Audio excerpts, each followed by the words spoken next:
سعودی عرب میں institution of engineers Pakistan کی جانب سے سیمینار منعقد کیا گیا جس میں international vocational education and training کے حوالے سے مقررین نے خطاب کیا۔ ان کا کہنا تھا کہ پاکستان کے نوجوانوں کو ہنرمند بنا کر ملک کی ترقی میں اہم کردار ادا کیا جا سکتا ہے۔ اسی پر دیکھیے عمیر علی کی یہ رپورٹ۔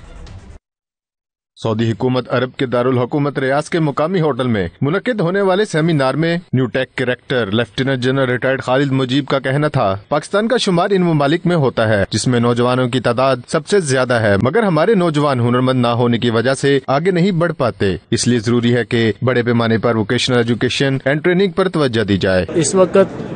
جو دنیا کا جو پاپولیشن کا جو ایجنگ ٹرینڈ ہے نا ڈیولپ ورلڈ کا، اس میں بڑی تیزی سے جو ہے لوگ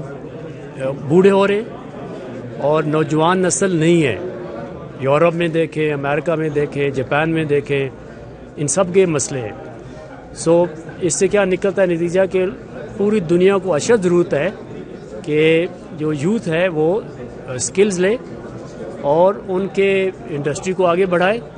اور ان کی سوسائٹی کی جو ڈیولپمنٹ کا جو پروسیس ہے وہ جاری رہے۔ تقریب سے پاکستانی سفیر راجہ علی اعزاز نے خطاب کرتے ہوئے کہا کہ الیکٹریکل فیلڈ میں پاکستان اور سعودی عرب کے مابین MOU سائن کیا گیا ہے، اس سے دونوں ممالک بہتر انداز میں ایک دوسرے کے تجربات سے فائدہ اٹھائیں گے۔ تقریب سے سعودی عرب کے امام یونیورسٹی کے پروفیسر رفیق احمد چودھری اور انسٹیٹیوشن آف انجینئرز پاکستان کے چیئرمین سید اقبال نے بھی خطاب کیا اور کہا کہ پاکستان نوجوان ہمارا سرمایہ ہے اور ان کو ہنرمند بنانا ان کا فرض بھی ہے۔